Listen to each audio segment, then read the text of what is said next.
Okay, so we're speaking with bass player Amos Williams from one of the fastest rising progressive metal bands on the planet, TesseracT.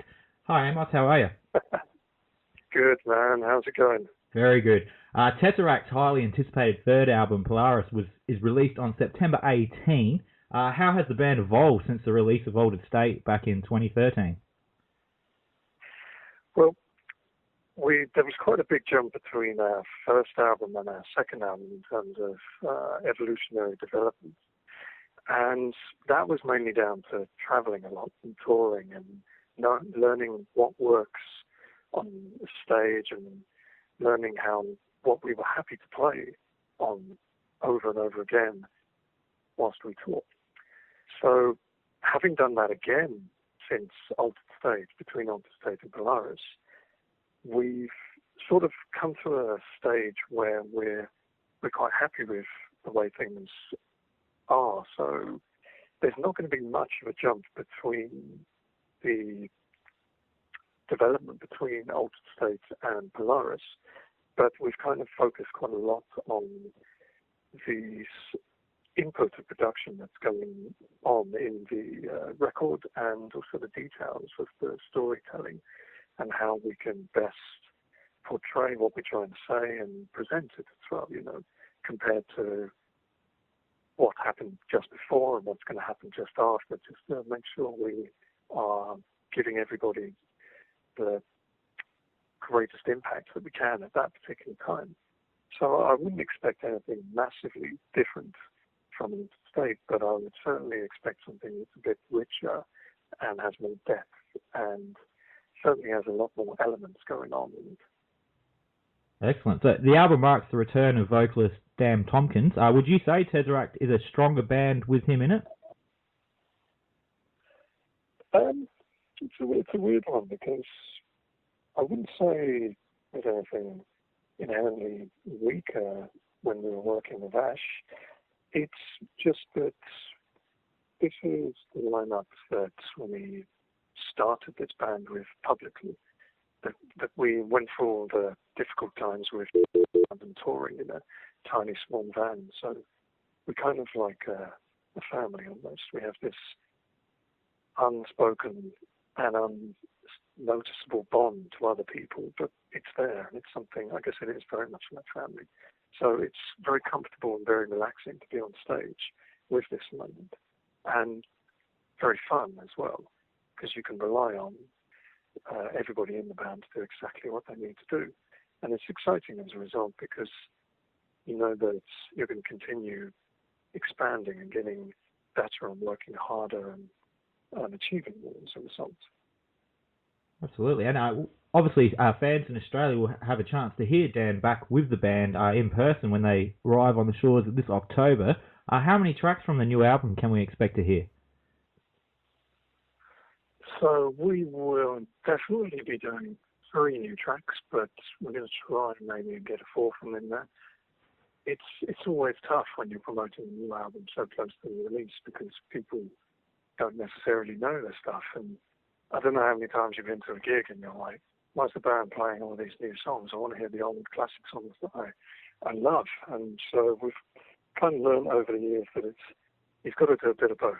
Obviously as a band, you want to put new stuff out, and you enjoy playing the new stuff, but you've also got to realise that people didn't pay for you to come to their town and watch you enjoying yourself on stage. They also, as well as watching you, they came to enjoy your music with you. So you've got to kind of do a bit of both. So we'll put aside a good 15-20 minutes of new material, and then obviously do some of the old classics, as it may be called.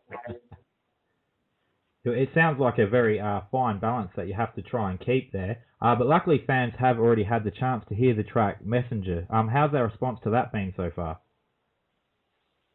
It's pretty cool, because it's a very unusual track for TesseracT, which is kind of one of the reasons why we put it out. Within the band, you basically had a split down the middle. You had people that really liked the track and people that didn't like the track so much. And there was this, I would say, not an argument as such, but it was a bit of a schism in the band. We were like, okay, well, some of us we should put this out. And the label really wanted us to put it out as well, and management were really into it. So we put it out, and I think it didn't necessarily hit so well with real old school fans. They were like, I don't get this.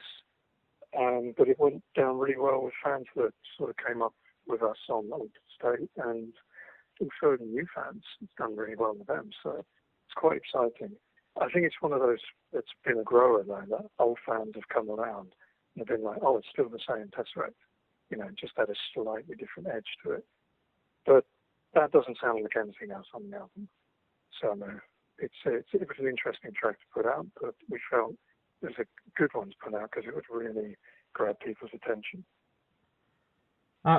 You kind of just touched on this a little bit, but many metal bands and prog bands alike are always expected to release the same sounding album, but you guys seem to be able to break away from that mold a little bit, where now people are actually expecting something different from you each album. What do you attribute to that, and do you enjoy that freedom? That's the real downside of being involved in prog, because people expect you to do the unexpected. And that can almost in itself become quite predictable. So it's one of those things that you've just got to step back and go, what do I want to do, and what can I do to my best ability, rather than going, oh, we should be doing this, or we should be doing that, or we should try something new, this just for the sake of it. So it is a tough one. You've really got to just sit back and go, what was the best thing for the song? And I think we've done that with this album. We've basically allowed the songs to take charge rather than any cerebral element going into it. It's not a extremely intellectual album in my mind, but that's not what TesseracT has ever been about. We've always been about feeling. We've always been about shutting off the conscious elements of your brain and just almost zoning out a little and seeing where things can go. So just to finish up, at ARMI, one of our main missions is to help aspiring musicians to live their dreams. Do you have any words of advice for young people that are trying to make it in the band? Yeah, make sure you're doing things for the right reasons. It's really difficult, full stop, for people when they are only focused on money. A lot of people get into a band and they kind of have the wrong ideas about what they're doing. Basically, you need to be able to go into a room with a group of musicians and enjoy exactly what you're doing there and then, with no necessary, you don't necessarily need to be thinking, right, how do I make this a success financially, or how do I sell 1 million records? Because you'll just be the most unhappy person, and that's a terrible thing to happen when it comes to a musician, because they feel like they failed all the time. The focus and the goal should always be, I want to have fun doing music. And you know what? If something comes from it, that's a bonus, because I'm already having fun. It's tough because music takes you away from your family, takes you away from your life, and it can be quite to other people, it can appear as quite a selfish decision. So you need to make sure that you're doing it for all the right reasons. And having fun, I think, is the best one. But if you can have fun and make a bit of money out of it, then you can justify going away and touring, and then coming home and giving back to your family afterwards. Well, thank you very much for your time, Amos, and congratulations on the new album. Pleasure, and man. Good luck with the tour.